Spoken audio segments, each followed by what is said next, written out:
Yo guys, what is good? I hope you're all doing amazing and are trading safely in the markets. It's your boy VGOK here and I'm back with another video for you guys. In today's video, I'm going to be going over how to analyze using supply and demand analysis. So I'm going to be covering all those sort of famous sort of rally-based rally, drop-based drop sort of things that you've been hearing. Also, I'm going to show you how to use them to form our points of interest, so our POIs. And we're going to take a look at some real life chart examples as well. And just before we get into the thick of all of it, I just wanted to let you all know that I have seen all of your comments and messages, asking for courses or my own personal mentorship. Now, if you would like to find out more about, any mentorship or courses, then please do drop me a DM on Instagram. And even if you have done so already, please drop it again. So all the messages come to the top of my list, and I'll do my best to get back to all of you. But now, without any further delay, let's get straight into the video. So supply and demand basics. So the only two factors that determine whether price goes up or down is supply and demand. Now, I think the best way to explain how supply and demand works is by relating it to a product. So let's use PlayStation as an example. So when the new PlayStation 5 was actually released, everyone wanted one. It was high in demand, so demand was high, but there wasn't a lot of them available as they had just released them and they actually sold out within the first week, meaning that the supply was low, which is why the price was relatively high when it first got released. However, as time goes on, the supply increases because the production of the PlayStations actually goes up, which drives the price down. And naturally demand falls as time goes on, causing these lower prices. So just to reiterate from that little story, when supply is greater than demand, prices fall, and when demand is greater than supply, prices will rise. So now that we know that demand causes price to increase and supply causes price to decrease, so within an uptrend and downtrend, we're going to know where these zones of supply and demand are going to be.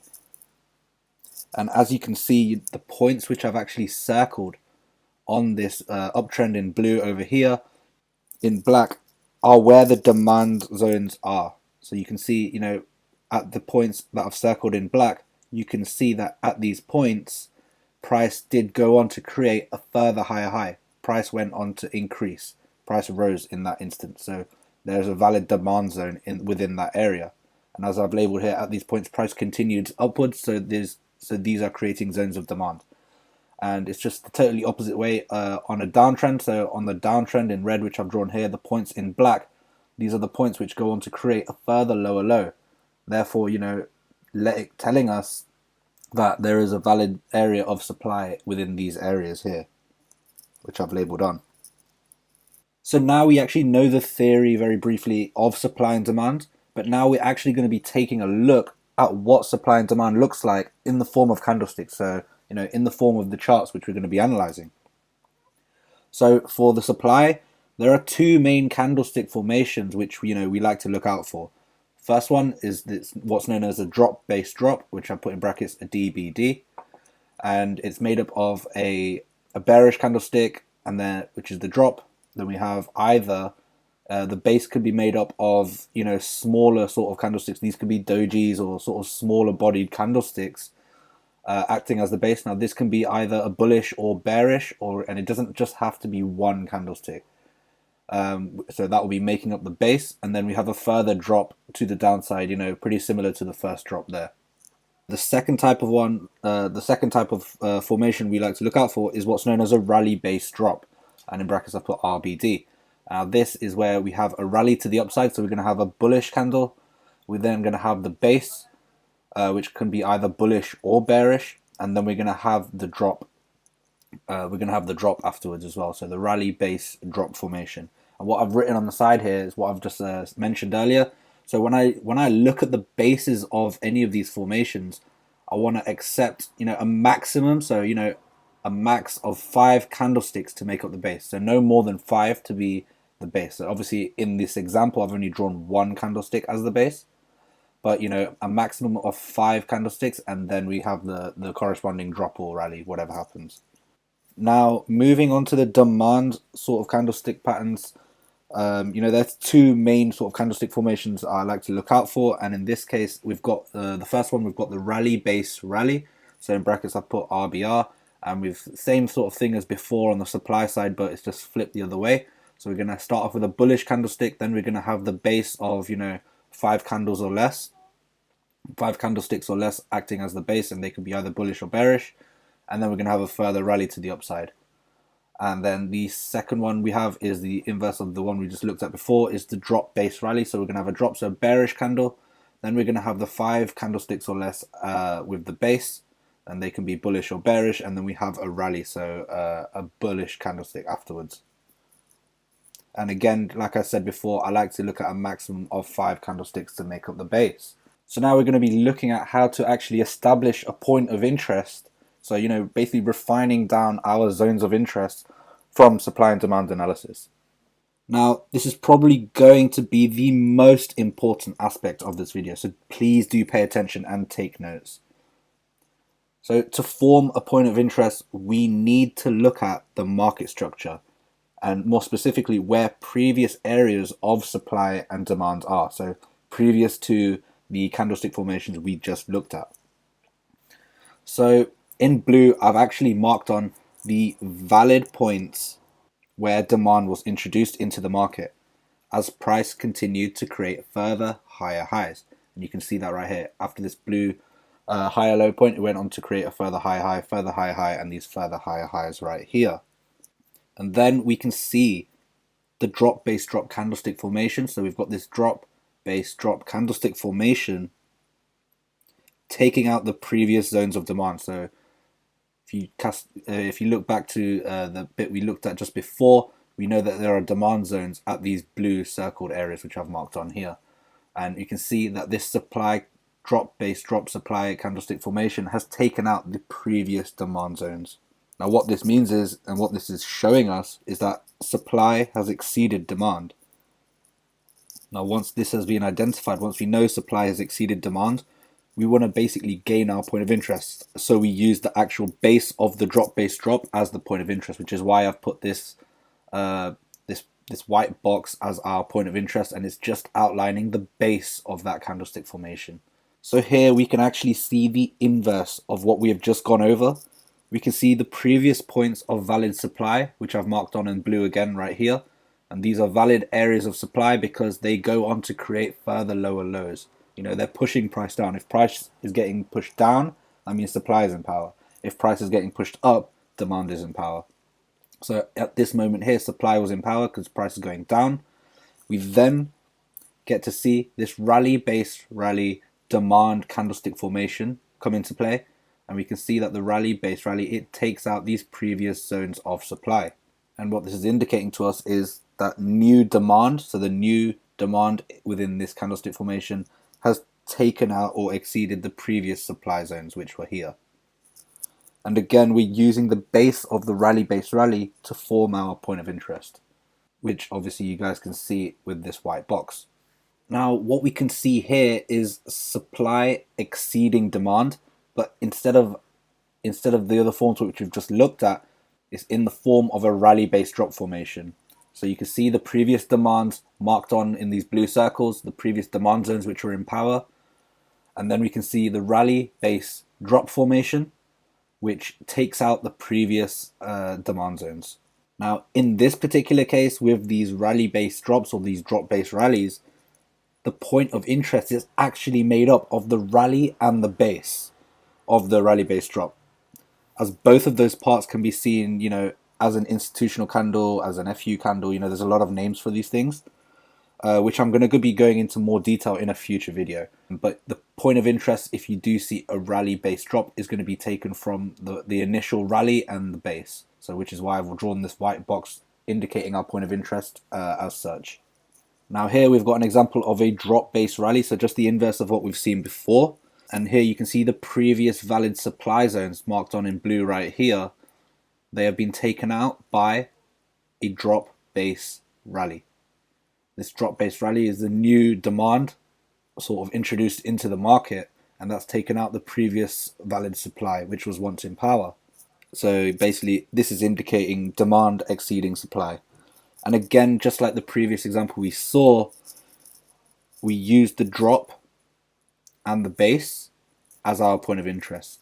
So we use the drop and the base of the drop-based rally to form our point of interest, again, because it can be seen as a institutional candle or a sell to buy candle in this scenario. And if you just go back to the previous scenario, this can sometimes be seen as a buy to sell candle. So that's why we like to use the first two within the formation as the point of interest. Now, out of all of the sort of formations that I've just gone over, the ones that I personally see myself sort of trading more off of is going to be the rally based rally and the drop based drops. For me, when I see sort of a formation like this or a scenario like this where we've seen, previous supply in this region here, and then we see the rally based rally, that for me, I see myself trading these scenarios a lot more. And then, whether it's a rally based rally or a drop based drop, I find that, personally for me in my trading sort of journey, my trading game, I see myself identifying these a lot more easier than I do, these rally based drops. Now that's just sort of a personal sort of thing of how I like to trade, but I like to find the point of interest based off of the rally based rally. We then want to be looking to use that as our point of interest. So if you've seen my previous case study videos, you see how I like to actually use the points of interest after I've identified them, and then look to place my trades upon those. So what we want to be looking at doing is, after we see the rally based rally, we want to see price come back into our point of interest, and we'd be setting our alerts on TradingView as price gets closer to this area. So as price reaches the point of interest, we want to be waiting and monitoring price on a lower time frame, and waiting for either a Wyckoff accumulation schematic or a break of structure within the point of interest. And then I'll be ready to take my trades to continue to the upside for buys in this scenario. And again, if we have this other scenario, we're going to be waiting for price to come back into the point of interest. We're going to wait for a break of structure on a smaller time frame once it gets into the point of interest, and then we're going to look to place our sell trades to the downside right there. And even with these sort of rally-based drops and drop-based rallies, we're going to be doing the same thing. We're just going to be waiting. We've got our point of interest now. We're going to be waiting for price to return to the point of interest. We're then going to go to a lower time frame and monitor the price within that point of interest and wait for the break of structure, or if we do see any sort of distribution in this scenario, or an accumulation if it's a drop-based rally, we're going to wait for our trade confirmations and then look for our sells in this scenario to the downside. And again, with the buy side, we've got waiting for our point of interest to be met again, waiting for the accumulation or the break of structure to the upside, and then getting in for our buys to the upside. So now we're actually going to be looking at some chart examples which I've found, just so we can see it on the actual candlesticks themselves and not just the theoretical sort of drawings which I've been giving to you. So the first one we're going to be looking at is GBPUSD. And what we can see right here, I'm going to put it into replay mode so we can just watch it come into the right areas. So I'm on the 5-minute time frame right now, and I'm looking at the 23rd of July, so I think that was last Friday. And what we can see is price creating a series of lower highs and lower lows. So there's a downtrend happening within here. You can see the downtrend happening within here. And then as soon as we get into that pre-New York session, what we can start to see is a build up, a start of an accumulation schematic in this area. We can see this is the last downwards movement before the really big rally to the upside. And in between there, what we can see is this rally base. You can see this little doji acting as the base right here. So we've got the rally base rally formation, which has taken out the previous zones of supply. Now I'm actually going to label on the previous zones of supply. So we've got this right here. That was the first sort of lower high which I saw as valid because it went to create a further lower low. So we've got that point there. We've got this point right here. And and the next major point would be here.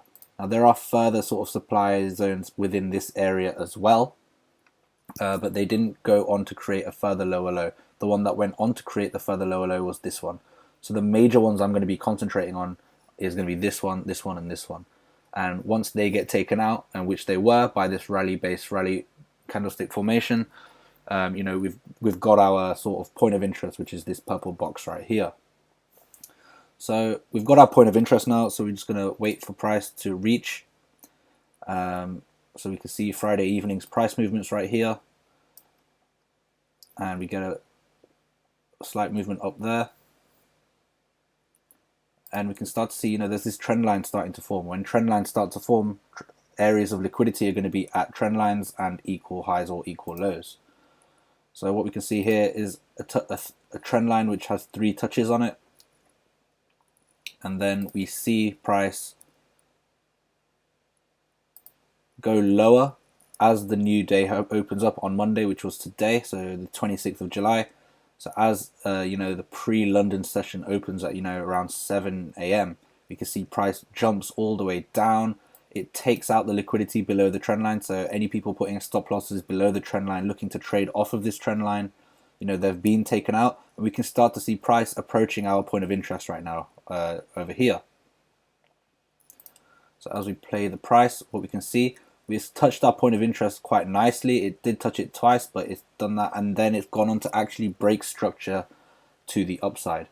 So, you know, within this big sideways portion of price, where price was moving sideways in this instance, we can actually see the lower highs and lower lows. So the lower high, first one would be there, and then we can start to see, you know, we've got this one acting as the next one, lower high, and then we've got this one as well. And we can see there's a positive break of structure to the upside right there. And if we jump down to a 1 minute time frame now, you know, we can see there's this last institutional candle, which is where I've based my entries upon. So we've got this last sell to buy candle to base my entries upon. And as we see price carry on, comes into the entry, we get a good movement away from our zone just there. And then we just watch how price develops. And there we have the good movement away from our entry. And at that point, you know, you could be moving your stop loss to you know, a reduced risk, or if you want to, you could have it at a risk-free position.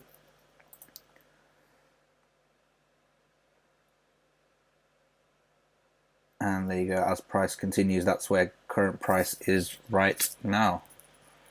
Now another example which I have for you guys is on GBPUSD again. So I'm going to jump into a 45-minute time frame for you guys right now on GBPUSD again. And what we can actually see in this area right here is we've got this downtrend forming, and the downtrend which I've circled with these orange circles. So you can see a high, low, lower high, lower low. So we're naturally trying to find out where the next lower high is going to be. And if we zoom in on how this retracement was forming, and if I move it down to, say, a 15-minute time frame, we can see that in between, you know, there are these areas of demand which I've put in green. So the areas of demand in these green circles, you can see price went up from this point here. So there's a valid area of demand here. We can see price moved up from this area here, creating another area of demand here, a zone of demand here, and then we've got this last area right here, which it went to create a higher high. So there's another area of demand right in there. Now in this actual scenario, the point of interest which I had found was off the 45-minute time frame. So what you can see right here is we've got this drop, and we have a small doji candle which is still a bearish candle. So we've got this drop, base, drop. Now the drop is made up of 2 candles, but you know, it's still a valid drop base drop because it does take out this previous demand zone right in here. This is a previous demand zone because it goes on to create a further higher high. So we're using this middle base candle right here, this candlestick right here, as our point of interest. So I've drawn the point of interest out for you there, and then we just want to be waiting for price to reapproach that zone.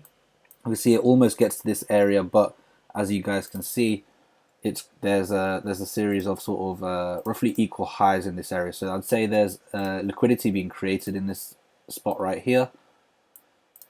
So you know that price can still come up further, and as price does go down from this area, you can see that's what happens. And then as price reapproaches this liquidity, you can see it touches the point of interest very nicely. It reaches the point of interest very nicely. And as you look to see the price action within this zone right here, so I'm going to jump into, say, a 15-minute time frame now. And as we go into the actual point of interest, you know, as we can see, that's what's happened. We can see there's another sort of a chart base drop. Now there's more candles within this as the base than I would like, but you know, going to a 30 or a 45-minute time frame, you'd be seeing less bases in this area. We can see that price has reapproached this zone here and come lower once more. And you know, this move here was really the move that sponsored that break of structure. You know, this was the significant structure point that had to be broken. This move here started over here, so this sponsored move here caused that break of structure to the downside. So you know, you could be waiting for price to come back up into these imbalanced areas. So if I was just to mark it on with some lines, you know, around these sort of areas here, you can see price gets into this zone. It doesn't really go higher than this point here, which is a good thing. We do get a positive movement away. So you know, you could be basing your trades on, you know, within this sort of scenario. You could have got these last 3 bullish candlesticks before the reaction away. So you know, you could be basing your trades upon this sort of thing right here. Slightly larger stops, so I haven't actually taken this trade. I didn't actually take any sort of trade like this, but you know, on these lower time frames, you'd be able to narrow down your stop loss a lot more. But just for argument's sake, I'm just going to keep it the same there. And as you can see, price does come down a fair bit. Now, in this example, which I've got for you guys, this is for GBPJPY this time, and this is a 4-hour drop-based drop, which I'm going to go into. So just jumping into replay mode right here. And what we can see, you know, within this point of this price action, we can see the low, high, higher, low, higher, high. So we're in this sort of uptrend right here, and we can see what takes out the uptrend, what takes out that bullish price action, you know, what's taking out these previous demand zones. We've got this drop, and we've got the base candle right here, and then a further drop. Very, very clean example of a nice drop-based drop formation right there. And just like before, we're going to be waiting for price to reapproach the zone, and we can see we get an early movement to this zone right here, and then it does continue to go lower. Now as we carry on moving, it does come back to revisit this zone. As you can see, if I was to really zoom in, you know, the imbalance that exists, you know, just after the base is here, and you can see that this didn't quite reach. When it came up to this point of interest right here, it didn't quite reach, you know, the imbalance zone of the just after that base. So then we can see as it comes back, as soon as it fills in that imbalance, we do get a positive movement away. So it does move downwards, and then it does come back up again. And as we can see, it does come further into the point of interest, but then we do get that positive movement away from the zone. So we do get that positive movement away from the zone, and we can see that there is a break of structure happening right there. So the break of structure, you know, this movement down here gives us the break of structure, and then we are then valid because we've got proof that this supply is valid, proof that this supply is strong. So, you know, we've got argument to go for these sell entries. And again, you know, we can see the imbalance zone within this black candlestick just before these 3 consecutive bullish candles. So having our sell entries, you know, on the imbalance fill just before that, and you know, you could have your stops over there. Again, you can be able to narrow down your stop losses when you go into a lower time frame to analyze. But for argument's sake, I'll just keep it there just so we get the sort of methodology and the theory right. So, and then as we forward price, we can see how the trade goes.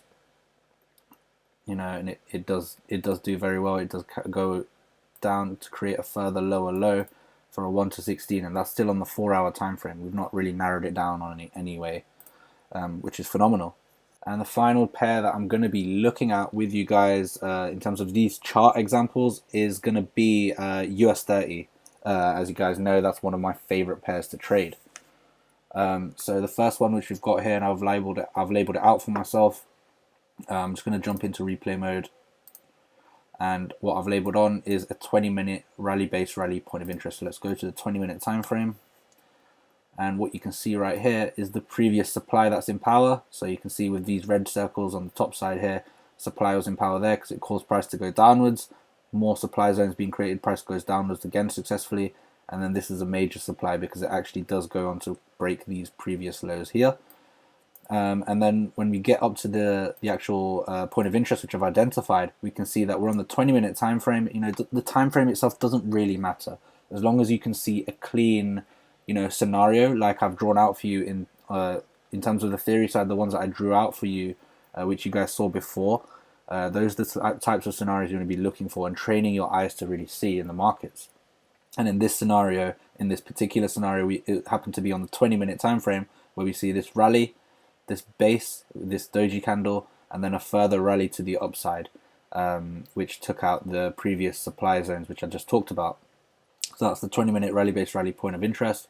And again, same thing, we're just going to be waiting, you know, at this point when you see something like this is when you can start setting your alerts like this. You know, add alert for US 30 at this point, and TradingView will do that for you. So as we wait for price to come back in, we can see it comes into the point of interest very nicely. And obviously once we go to a lower time frame to see what actually happened when it got into that point of interest, let's go down into the 1 minute for argument's sake. You know, look at the timing of when this comes into play. You know, this is New York Open is at 1 p.m. So, you know, at 1 p.m. it gets into the zone. We get a good positive movement away. So it's created a higher high. This is the break of structure. Naturally, I would probably be wanting to look for further entries in this particular scenario, you know, when it gets into these sort of zones here. Now, as you can see, price never really got there. Instead, after it made this higher high, it did have a slight retracement, but it wasn't a very large one. It came down and then it went on to create a further high. So theoretically, logically, the next point of interest to be looking at would be, you know, somewhere within this, from here to here. This impulse here would have the next point of interest. And if I was to put a fib on that impulse right there, you can see how price actually retraced into this area. You know, that from this impulse here to here, you know, we had a retracement exactly into my preferred Fibonacci sort of zones. And I'm going to be making a video on, you know, how I like to use, you know, the fib retracements. As you can see, my preferred zones are 71, 78, and this is where it's coming to quite perfectly, given a positive movement away, and there is a degree of Wyckoff reaccumulation happening in this zone here as well. And you can see obviously the timing of this as well. It's no coincidence that this all marries up together. You know, the timing of this is at 2:30 p.m. You know, UK time, which is obviously going to be the New York Stock Exchange Open. So it all marries together, and as you can see how price developed, you know, from this point here, or, you know, even from, we're not entering at the point of interest all the time. Sometimes we have to wait for our trading confirmations to kick in. Like, this is a very good point of interest, but we didn't get the retracement down into my preferred zone, which would be down here. Instead, we had to wait and reanalyze and then really watch what happens. And then, as you can see, price did continue to go upwards on that day. So there we have the video on supply and demand analysis in Forex. You know, I hope you guys have really taken a lot of value from this video and learned from it as well. I've always been, you know, more of a, you know, smart money concepts trader, you know, in my past, but when I stumbled across supply and demand analysis and how it really married up with what I already knew in terms of smart money concepts, you know, I had to really learn it and get it in my brain, basically. And it's been very profitable. You know, I've had very good profitable sort of trading days from using supply and demand analysis. But yeah, if you did really enjoy it, please do like, share and subscribe. Thank you for watching, and I'll see you guys in the next video for more of that trading source.